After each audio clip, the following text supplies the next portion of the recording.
Okay, hello everyone. I invited my friend Helena Larsson from Sweden, and we used to work together in Cluny here. And so I would like to talk about our wonderful experience in Cluny and Finland. So let's start. Welcome, Helena. Thank you. I just first I would like you to talk about when did you come to Findhorn and Cluny first time? The first time was in 2005. 2005. Yeah. So it's For the experience week? Yes, I came there for the experience week. Yeah, and I did that, and that was an amazing thing to do. It was just like there were so many levels for me because Scotland always felt like maybe I lived many lives there or something, but I had this love and this longing for Scotland. So just that was wonderful in itself. But then also to come to Findhorn because I'm a gardener, and I read about Dorothy growing these amazing vegetables and getting the guidance from nature beings, and also about the channelings that helped them to build up that Eileen received. So and also like her husband, the military energy, order and organization. But it felt like maybe I needed to experience this, and it was my mom who found the book Flight into Freedom by Eileen Caddy. And when she read it, she realized maybe this is the place for me. So she gave me the book, and I just knew this is where I'm gonna go. Wow. So then I came to Experience Week, and it was just amazing. And and I remember the talk, I can't remember, but it was the pottery man who spoke about his meeting with Pan. He was riding with him on a bus. But it was like, for me, Pan, he's like, in a way, nature god or nature carer. Yeah. So for me, that was very, very special to connect with those things and hear about it and understand that there is other dimensions in ways that actually people have been, experiencing. So for me, that was just a wow, experience. And then after Experience Week, I did Spiritual Practice Week. And I can't really remember much of that week more than I felt it was really soft and humbling. Soft, yes, soft in the energy. Yeah, and it was it was just very loving energy, almost like an angel energy. And I remember one thing I do remember, and it's probably the only thing I remember from that course, even though I felt really good all the time. But it was when all of us, but one at a time, had to lay down. So we lay down, and then everyone was standing around you in the group, and they just said my name softly over and over again. So it was like, it was amazing. It was like being held by the light. Wow. So that was really, I remember I was just so happy, and I remember I was crying because it was just so healing, and everyone was holding their hand on me, hand or hands. And it was really like being held for real. So that was beautiful. So that was your first experience. And how long did you stay? Well, I did LCG also. Wow. I remember I came in May, I think, maybe April, and then I stayed, and then I went to LCG, and I was in Cologne Gardens. Well, actually, I was in the kitchen first, not in Cluny, but in the park. Mm. And that was nice. It was an experience, but yeah, it was lovely. But then I went to Cluny Gardens when there was a place available there. So I was there, and then I met Simon. You remember Simon Yes. Bellini? And then we stayed in Cologne for a while, and then I think it was in November we headed down to England and then further to France and lived on the farm there and took care of the gardens. So that was my first interaction with Findhorn. But then a few years later, maybe 2009 or 2010, I went back to stay in Cluny. And I did a course, but actually I can't remember what the course was called. But it was not astro shamanic. I can't remember because it was actually Sverre and the Italian guy. What's his name? You know, Franco Santoro. Yeah. Yes. So they were the one holding this course, I remember. Mm-hmm. And it was lovely. Yeah. It was beautiful people, and yeah. And I remember we were out in the gardens, but I couldn't remember much of the course either, more than it felt like I was coming home again. And it was lovely to see them. And I really liked both Franco and Sverre. I mean, Sverre I met before. I think I met Franco also, but now I got to know them more, so that was nice. And then I went home again because I was starting this big cultivation area in a core center up here in Sweden. But then a few years later, I just felt like, no, I need to go back. Because no one has the energy of Findhorn, the energy of delight and co-working with other dimensions. I mean, the core center here in Molkom in Ängsbacka is more self-development. But for me, the big difference is that in Ängsbacka, it's more ego, and in Findhorn, it's more the loving, helping, taking care of each other, tapping into this magic of Findhorn energy, where things just come true and is the tuning in thing in both Cluny and rest of Findhorn that is just amazing. That everything is in a perfect order without us trying so much. So that was when you started working for Cluny Garden. Yeah, and then I wanted to come back. So I went back and I started, I think I finished LCG a little bit. Maybe I was a little bit into it. And then I got a leap position. Yes. No, I'm not sure. No. Yeah, I think I straight away got a lead position, and I went and stayed with I went to an apartment outside Findhorn in Forest, so outside Cluny, you could say.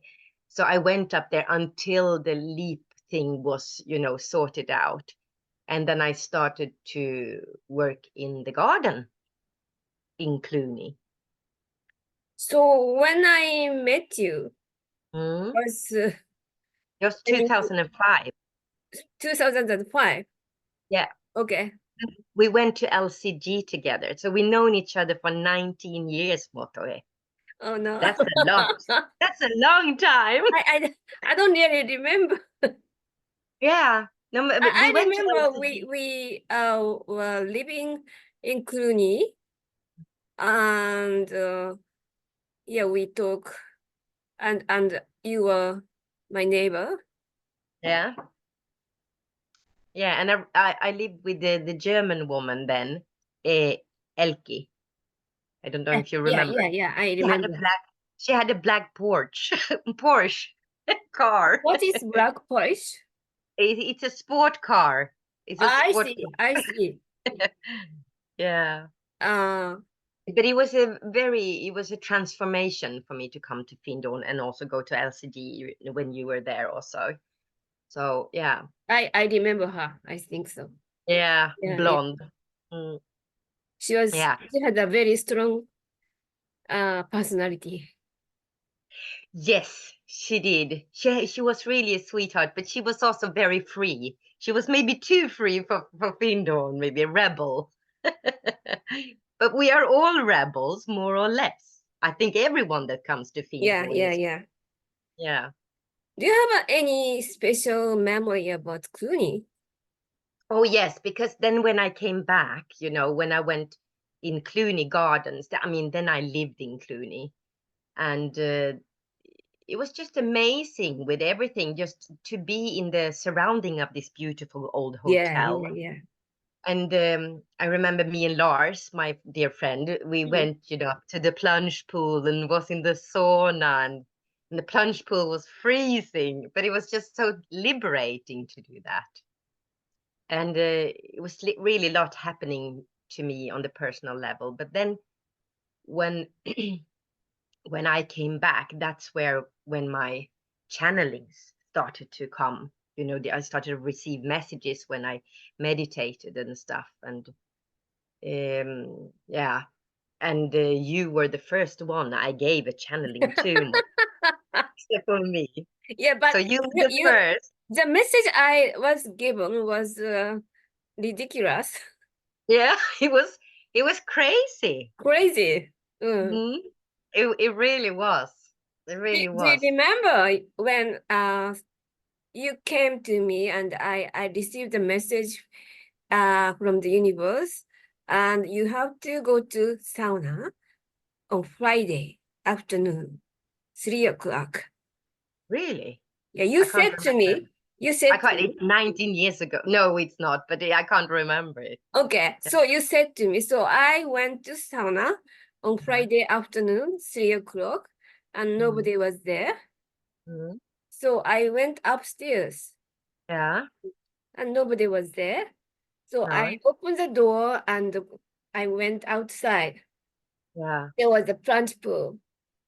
Then I found one of my friends was sunbathing beside the pool. Yeah. All naked. All naked. Nice. He was just put the book on his... Oh, there was a guy. It was not a woman. Guy. Okay. Really? Yeah. Okay. So I just I had to say hello. So we had a small talk, and he talked about his girlfriend, and then I said goodbye and I left. So I didn't understand what is the meaning of your message.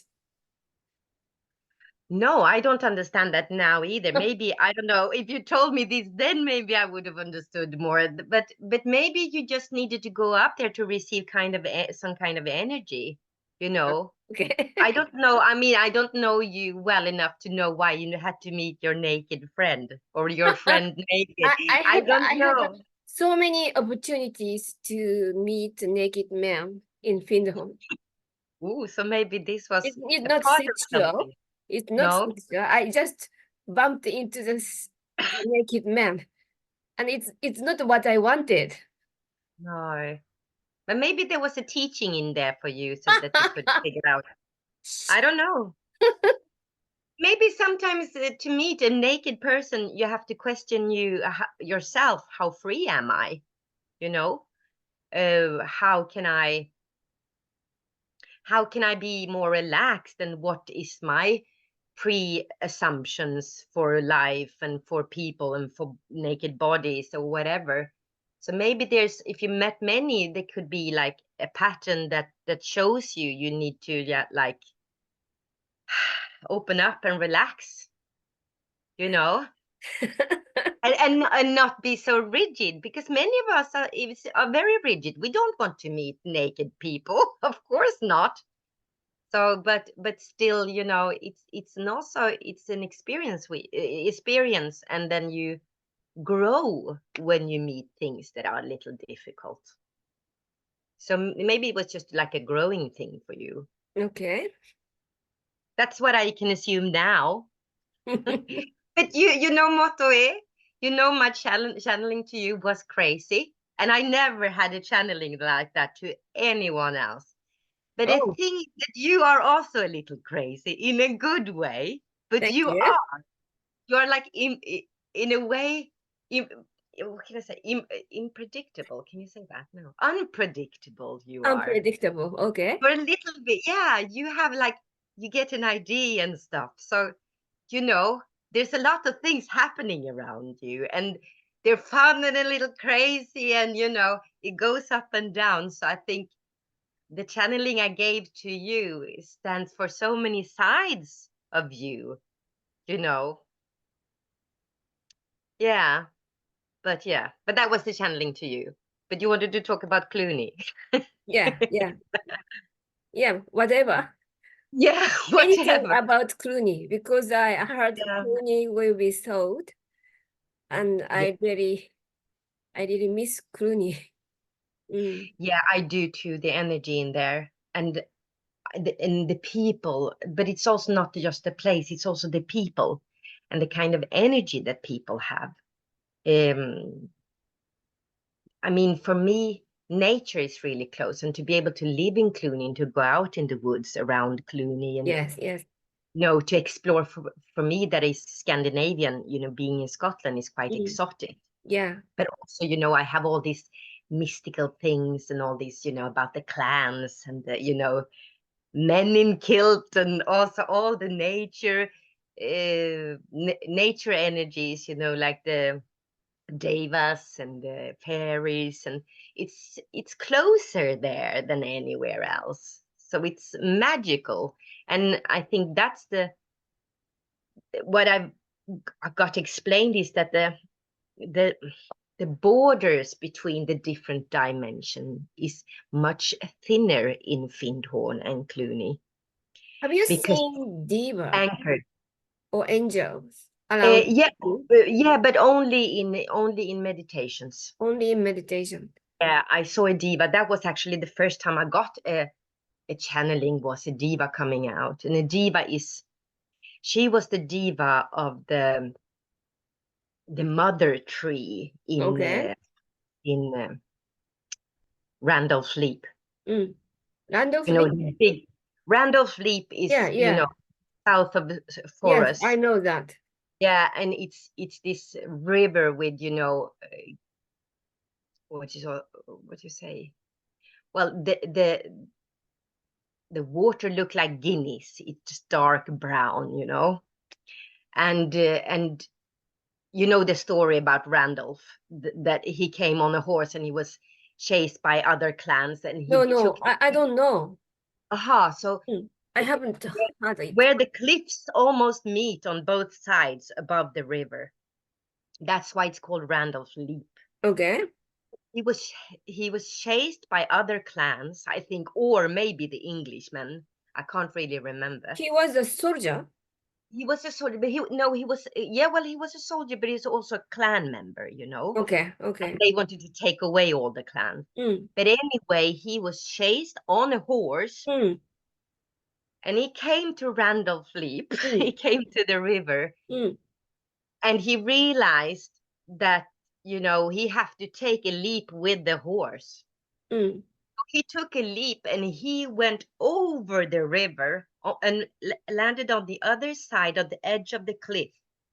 And after that, it's called Mm. Randolph Leap because he survived. Mm. He died later. I think they caught up on him later, but he managed to do the leap. That's why it's Wow. called Randolph Leap. So that's amazing. But anyway, close to Randolph Leap in that area, Mm. just by the river up Mm. north, there's Mm. two big trees. And one, I think you have to be 5 or 6 people to stand with the arms straight out to be able to reach. You've probably seen that tree, haven't you? Yeah. Don't And remember. no, but there's another tree just beside that. It's a little smaller. Maybe you Mm. need 2, 3 people that Mm. stands around it. But they are really huge. And for me, when I saw that tree the first time, as a gardener, and nature is very, can I say, magical to me.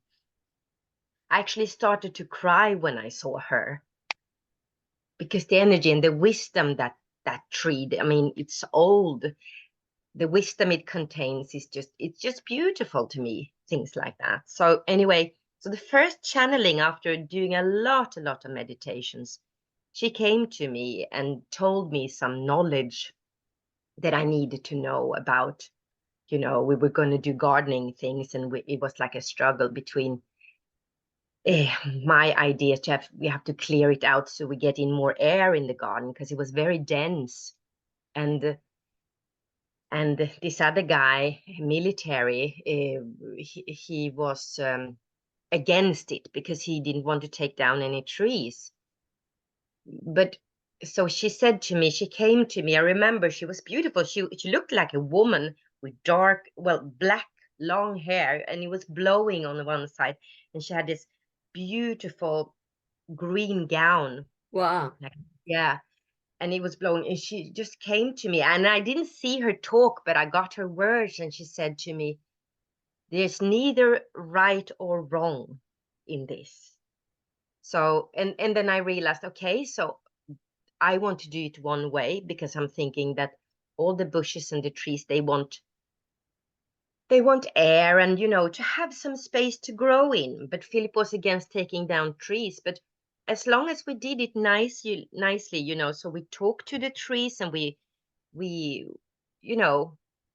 told them what was going on, and we asked the deva in the trees to move. I mean, there wasn't old trees at all, but they were very closely planted. So we just opened up to open the gardens. We had a big project in this, and he was very against this.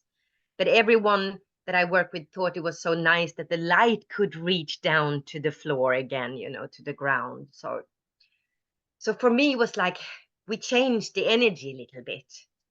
So it was nice to hear that there was nothing right or wrong. Neither I was right, neither Philip was wrong. It was just, different point of views, and everything was okay.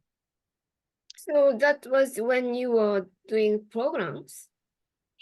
Yeah, well, I was in LEAP then, Living I Education see. Apprentice Yeah. program Yeah. in Cologne Gardens. Yeah. Okay. But then later on, I changed, and I went actually to the dining room. So I worked in the dining room for, I think, 6 months. I did. So it was, and I think the most lovely thing there was every morning we had like 4 tasks to do, every day. We had early morning teas, maybe at least tea time we had, and then we had service, and we had the dishwasher. We had to fix the dishes, and then we had hoovering. And every time we were 4 people, and every morning we held hands and we tuned in and asked, the angels and everyone to be with us to do it in a perfect harmony. And so many times people came there and they decide before, today I need to hoover. If I can't hoover, I don't want to, I don't want to do anything. They have these ideas, the ego is talking. And it happened to all of us. But when we sat down and held each other's hands, that person said, I thought I was going to hoover all morning, but now, no, I'm going to do the dishes today. And it doesn't sound much, but it was like, that showed me that life is a perfect co-creation, because no one needed to ever to fight about any task. It was a perfect balance every day for 6 months. And it didn't matter how many pre-assumptions they had before they came, but when they sat down, we got connected, we grounded ourselves, and we asked for help. Then it was just perfect every time. So in that sense, if everyone follow what's right in their heart every day, there's no room for sadness or for, it creates joy in the world. Joy and amazement to how life is perfect already. We don't need to struggle. So for me, that was one of the biggest things. And also one time when I went to meet Michaela, that, took care of the fundings of LEAP and all the programs and stuff. And I remember I didn't have a lot of money and I wanted to be there on LEAP. So continue to be there. And we were going to tune in how much I was going to pay. And we sat there and she said, well, we sit down and we meditate and then we'll just see what kind of number that comes up. She said, okay. And I was really not having a lot of money, so I was worried. And we sat down and we tuned in and I saw number 5, like only £5 every month to pay. And I just, I can't say that. Oh dear, And I and then we like woke up from the meditation and then she said, Michaela, well, that was very obvious for me. She said, I saw £5. And I saw that too. Yeah, but then that's what you're supposed to pay, And I thought, how can I be here on leave for only £5 a month? So that was also, the connection we have when we meditate and we attune to each other. That's very beautiful. And also that she didn't have any assumptions of that's too cheap or that's too little money. It was just, yeah, that's what it's telling us, so that's what it's going to be. And for me, it was very healing at the same time. That my inner knowings was met and mirrored by someone else. It was very beautiful. Yeah. So it was more those small things that was going on in Findhorn. And, I really wanted a bike and I was going to be alone without my boyfriend, without my closest friend, Lars, And I don't think I talked to him about bicycle or anything, but he just bought me one just before he left. A really nice bicycle. So when I was on Lars or your boyfriend? Lars. Oh, wow. Yeah. So he bought it to me. How kind. Yes, I think it costed maybe £20 or something. So he bought me this bike. So when everyone was leaving and I was maybe lonely in some way, but I also had a lot of time and I love being on my own. So I went actually cycling in the hills and I went out from Cluny and cycled up the hills and in the forests and I did so many explorations and it was just beautiful. And I felt so free and so happy. And this with this bicycle, that was just one of the many examples I've heard. I remember Mark and Kaviashri sat. They were invited to go somewhere to a holiday, but they couldn't afford it. And then they were in the Universal Hall, and someone tapped them on their backs and said, "Excuse me, I heard you were going to go to a holiday, but you couldn't afford to get there. I will pay whatever you need." Wow. And this was a person that they never met before. Wow. And it was the same. I came to a room and I just, there's these speakers to a computer. I don't need those. So I went down to the free shop where, people left their clothes and stuff and people could just get what they wanted. So I went down to the free shop in Cluny and, it was just like a little wardrobe. It was very small. So it wasn't a lot of things in there. And I left them there. And then also Mark and Kaviashri again just came and said, in their sharing, they said, "Oh, it was just amazing. We were talking about this the last day. We really need some computer, speakers." And then they were just there and they were just perfect. So it's like, even though I know I did it, it could be the random thing, but for me, it was so many of those things. It was like in a perfect, perfect energy, perfect flow all the time. Whatever you needed was there for you. It could be a traveling bag. It could be anything that you needed right then and there. And then it was there in the free shop. So for me, it was more like synchronicity. And that's a very, very beautiful energy when you let it happen and it happens on itself. So then you can feel the magic of life and magic of Findhorn, of course. So for me, those things are like wow factors for me. So that lives within me. And I tell this story many times. I've told this story many times because it was so strong experience for me. And I could really see with the time that it really worked. So it wasn't just one occurrence. It was just many times it happened. So That was amazing. But as I said in the beginning, Cluny is not as magical if it wouldn't be for the people there. And for all my beautiful friends all over the world. I mean, you and Lars and Emanuela now, but she's unfortunately not here with us anymore. But, you know, there's so many people that I've met that is beautiful, beautiful people. Yes. And now, strangely enough, that this happens now, this interview, is that this last week, I spoke to James Pretlove. Do you remember? He was holding the Scottish dances, and we haven't spoken. Where did you see him? I spoke to him on WhatsApp. I see. Yeah. So he's maybe planning a trip to come and see me this year. Wow. Because his brother lives in Norway, so it's quite close. And Lars is also in a transformation, so he wants to move on, and maybe he can come here also. We talked about that too. Wow. To visit, yeah. And then just 3 days after, I get this message from Mauro. Mauro Patanka, you know, Mauro. Yeah. Santoro. Mauro no, not Santoro. Oh, it doesn't matter. But Mauro. He's going to do a thing in Ängsbacka. He's going to do this astro shamanic dance or something in Ängsbacka, the core center here. So he wants to come and visit me too.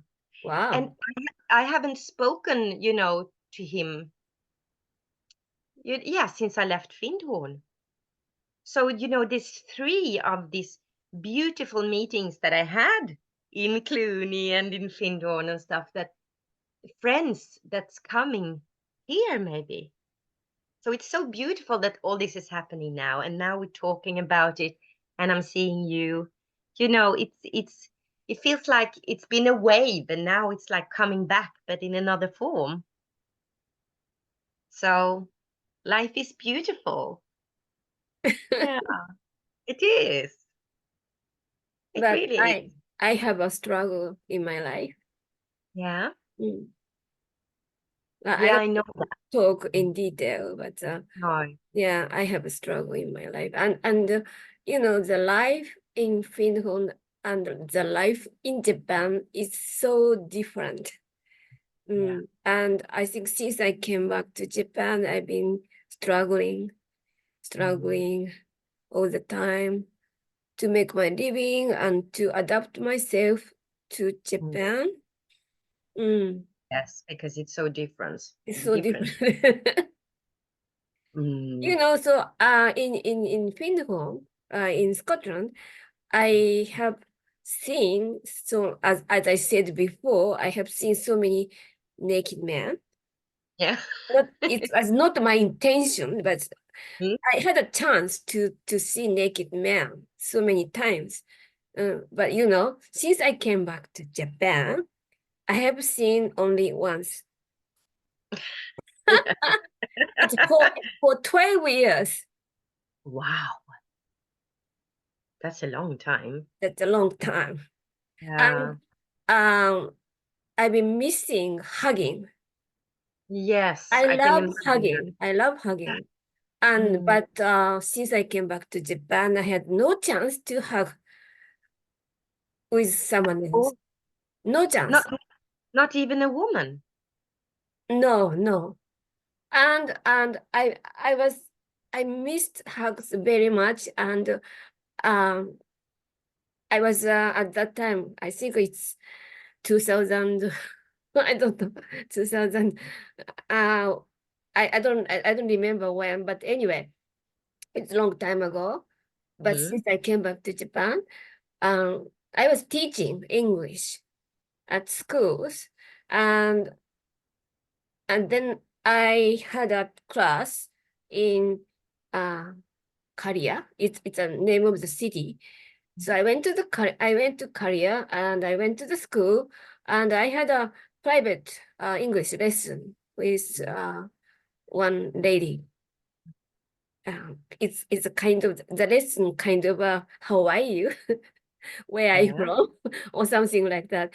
And after finishing lessons, I went to the office And I met one young man who came from Sydney, Australia.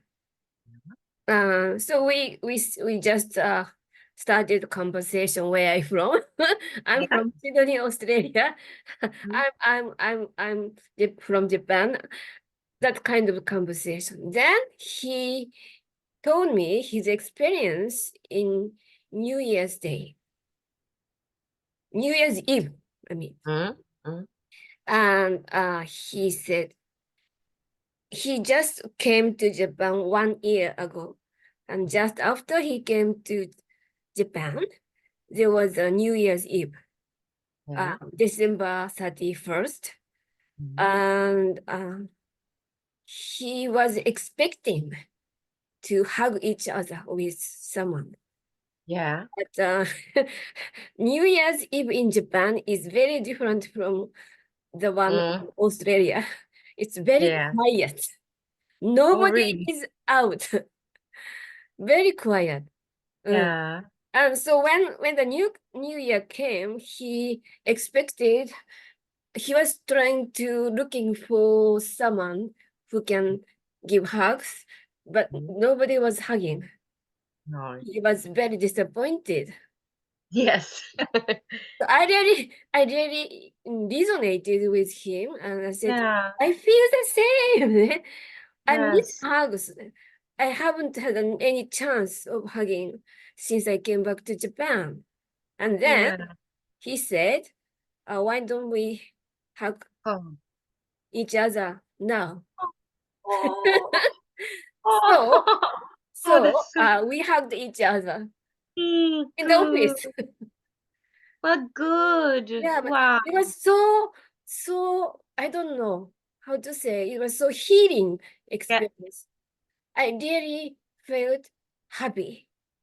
We need to be close to each other. I mean, it's scientifically proven, you know, that I can't remember what hormone kicks, but there's a hormone that starts, you know, that we need to hold each other, and it's very, very important. Yeah. So, you know, this is a little crazy that it doesn't happen, because it makes you feel very lonely, and you need to embrace other people's energy. Yes. And really, I mean, I haven't seen him since then. no, I've never. But I really appreciate that. Yeah, and that's nice in Finland, because we hug a lot there. Everyone, yes. So that's beautiful. But also it's the same in Ängsbacka, you know, core center here. But I think people up here is more huggy than they are down maybe in Asia and stuff. You know, it's not really the same. But for me also, hugs is very important, and also closeness. To be close to someone is very important. But you need that to feel good. Otherwise, it feels like something is missing, something important, something, important for life. So, isn't there any like hugging courses or something in Japan? Who wants to hug? Come and give each other a hug. You can hug. I joined some workshop in Japan, and in Japan, that workshop, the teacher encouraged us to hug each other. Yeah. So I hugged with some people, but I was not satisfied. No. And we need to choose the people we hug each other. Yes, exactly. So That's the thing, though. This in the workshop, some people didn't know how to hug. You know, in Japan, it's very unusual things to hug each other, especially for Japanese men. Yeah. And it's not, I don't think it should be sexual. No. It's not sexual, but it's very difficult for them to hug without sexual feeling. Yeah, because Mm. they're not used to it. It's not in your No, culture. because they're not used to doing it. No, no, Mm. I've seen Japanese people, I mean, when there were couples and stuff, and they were just doing this on each other. That's the hug they got, like, and I mean, I want to have a real hug. Squeeze me. But it's very important that what you say is that the hug needs to be with someone that you want to hug. Yeah. Because if you go against that and you feel like, I don't want to hug this person, you force yourself to, it can be like an overstep, for your own body. It's that, I mean, you have integrity, you need to listen to that. So just hugging each other, maybe it's not good, but you can hug people you like and you want to hug. Then it's healing instead. Otherwise, it can be damaging.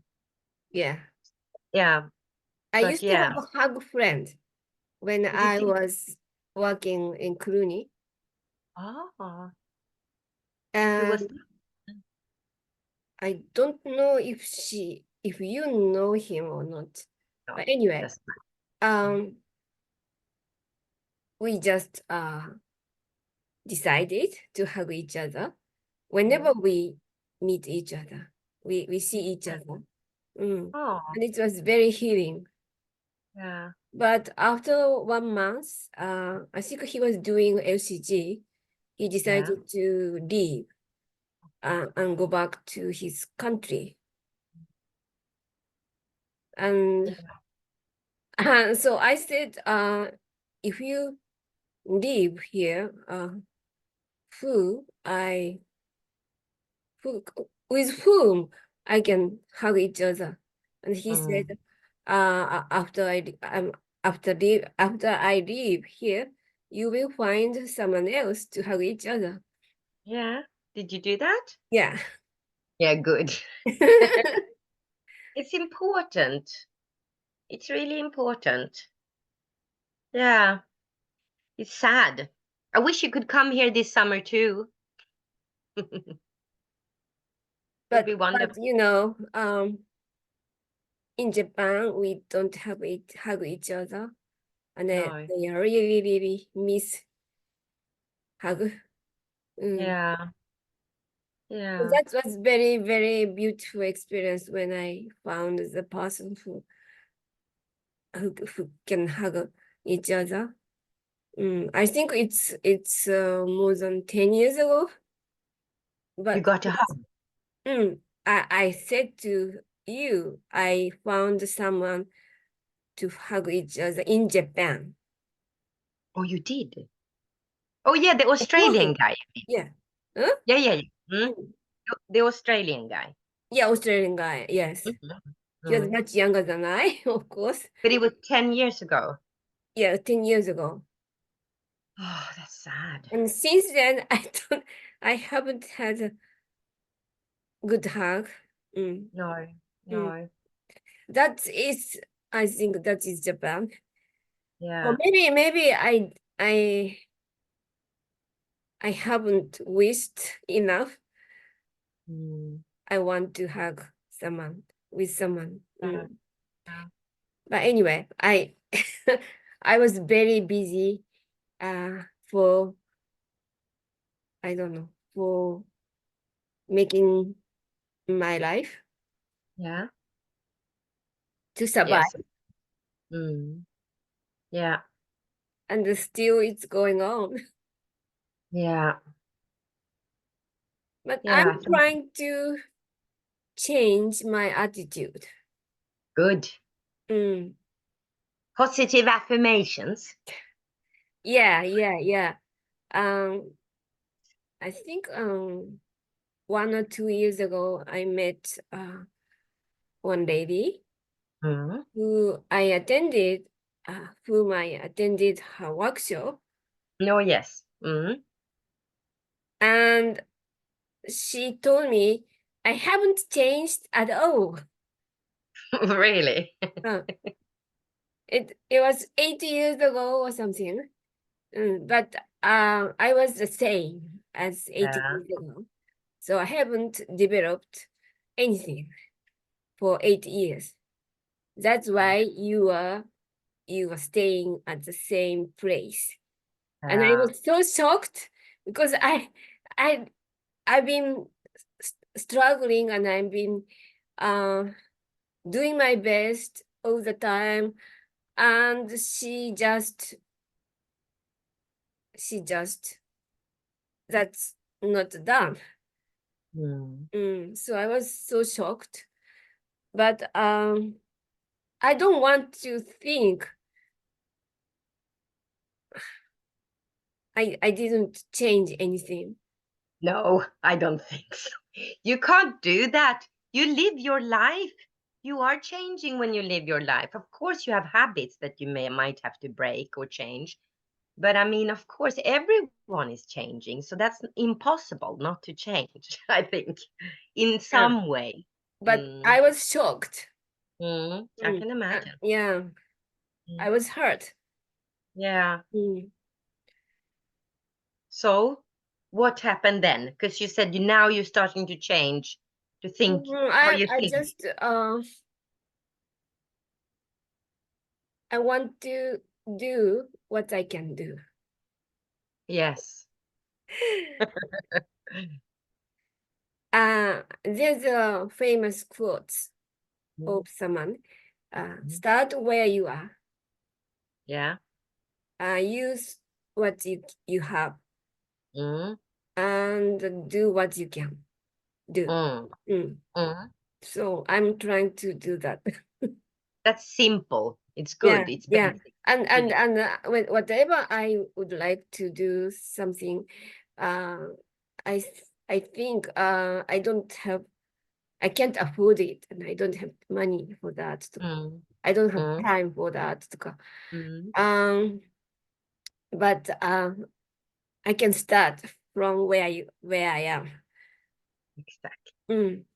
Yeah. And I can use what I have.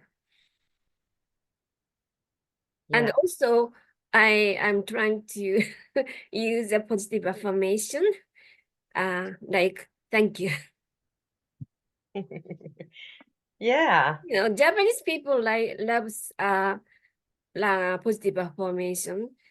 Thank you. They someone I have a YouTube channel, so sometimes I watch YouTube video, and someone on YouTube said, if we say thank you for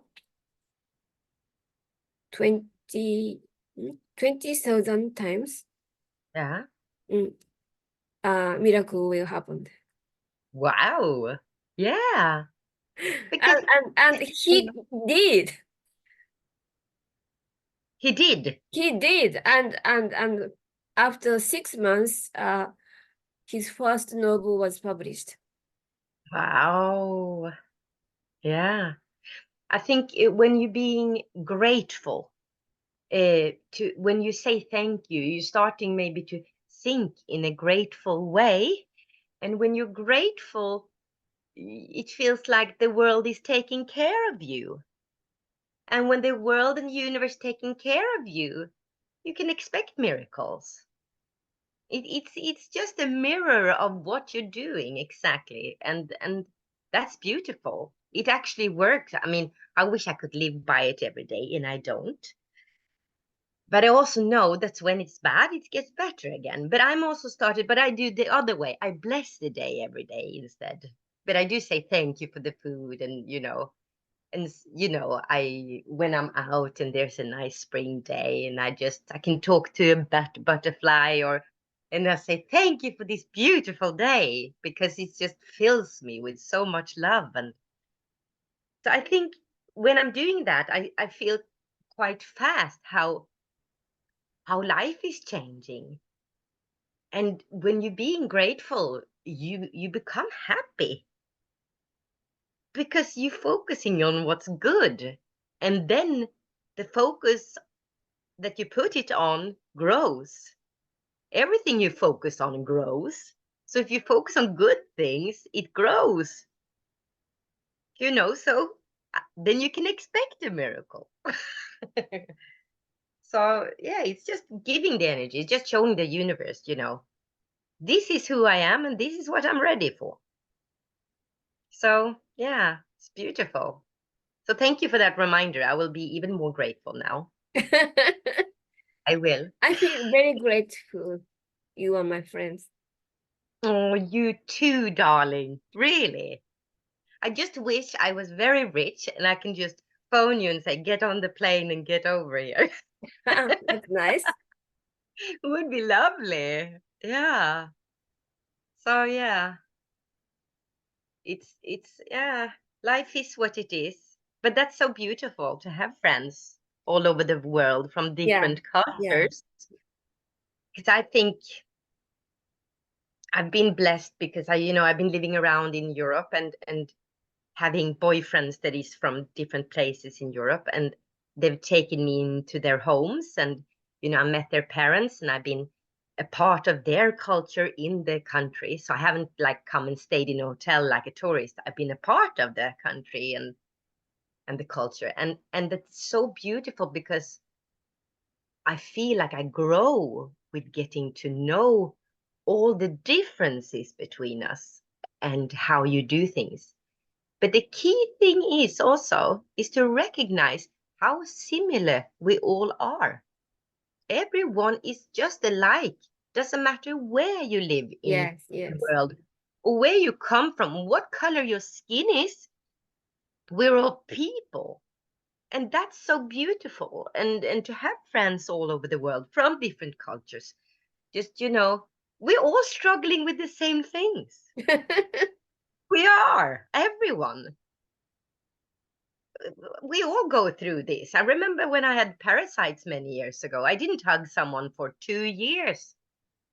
I only hugged my little boy, but then I had to have a sheet around him to hug him because we couldn't touch in the skin. And it was horrible for 2 years. And for me, so I know what you're talking about, this distance that it creates and also this softness. You need to be able to be soft with another person to reach certain levels also.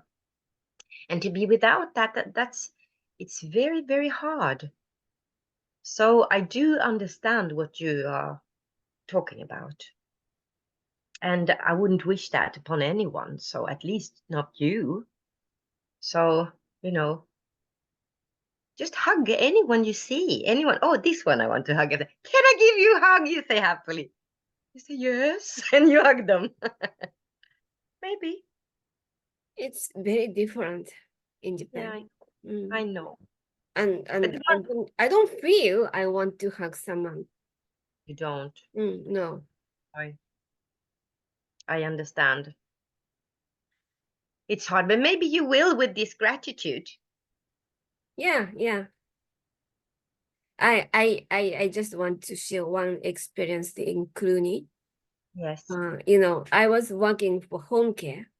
So home care department were taking care of all home care, taking care of Cluny all over the place. So they clean the bathroom and lounge and sanctuary, library, bedroom, and everywhere.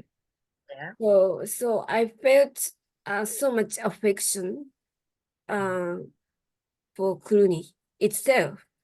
And I once in the midnight or maybe early morning, I was in my bed. Yeah.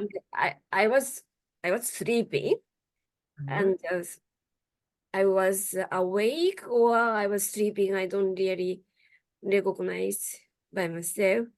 Anyway, I felt Cluny was breathing. Yes. Breathe in and breathe out.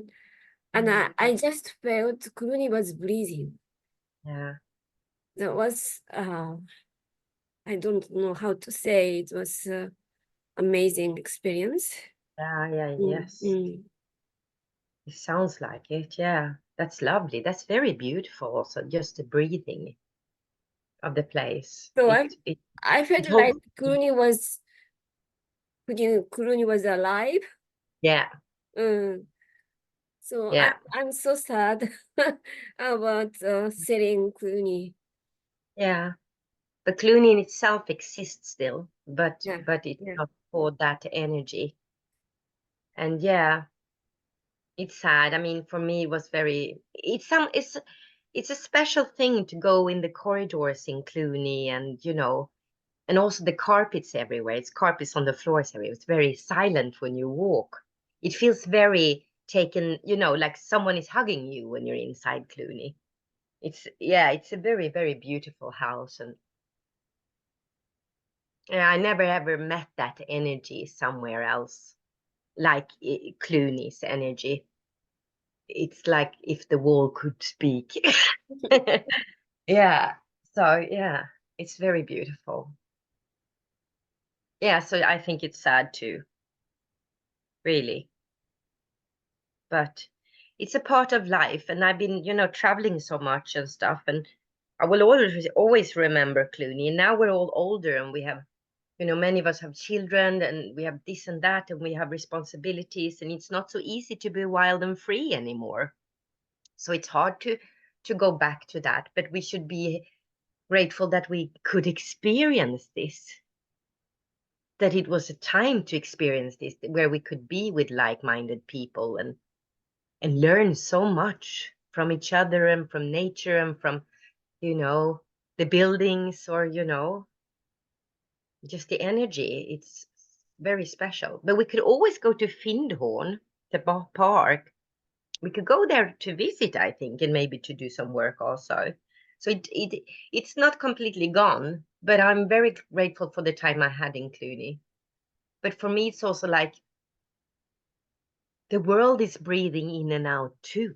yes, So sometimes what do you call it when someone it distract, and no, I can't remember what you call it in English, but sometimes it takes things away and sometimes it gives. So yeah, that's yeah. also breathing. Mm, So now it's been giving and now it takes it back, and then it's been giving. So that's also very beautiful, but it will come back, but maybe in another form. yeah, yeah. I hope so. So yeah, so I think I don't know, but maybe I'm not so attached to things like that, because I don't know if I have this knowing or this belief in me that even though someone dies, I can be really, really sad, but I know we will meet again. The energy will meet again. And the same with things in life, it will happen again in some way. It's a part of life to always grow and always change, and like the world is doing around us. So we can just be grateful with what we have had, and what we've been living through and learning and meeting. That in itself is magic. We were at the right place at the right time, and that is magical. So we had our experience there, and it's changed us forever. Yes, It's almost like tapping into, if there was a heaven, if we died and come to heaven, it's in some ways we tap into that energy, but on earth when we're in Findhorn. In some ways, not in all the ways, but in some ways, when it comes to this magical and the beyond the dimensions and stuff. And I think to be able to live that and explore that in life, that is magic for me, when we can tap into the other dimensions and communicate with them. That makes life very magical, and that makes it worth living, in my opinion. Yeah. thank you. I think Mm. it's time to stop. Yes, We've been yes. talking more than 1 hour. You see, Motto, it never works. Be efficient. Yeah, but they got a little bit of this and that. Yeah, yeah, yeah. Mm. Thank you for talking. Thank Maybe we can have a talk again. Yeah, just the two Whatever. of us, not Mm, the you two. mm, Yeah, we can do that. We can do that someday soon. yeah, yeah. Mm. Thank you. I I had a very good time.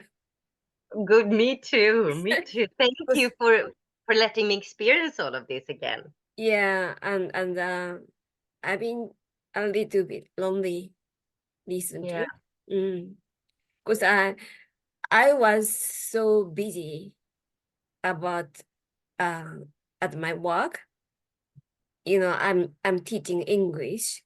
Yeah. But this season, Yeah. March or April, the student will graduate from school. Yes. So it's a time of saying goodbye. Yeah. Yeah, so I'm a bit lonely. Yeah, Because I had imagine to that. say goodbye to my students. Yeah. Yeah. It's like when you have people that you meet constantly, it's like it becomes like a family. Yes, So yes. very sad. Yeah. But why don't we finish this and then we can just talk a little bit on Messenger, you and me. Okay, I will stop recording. Okay?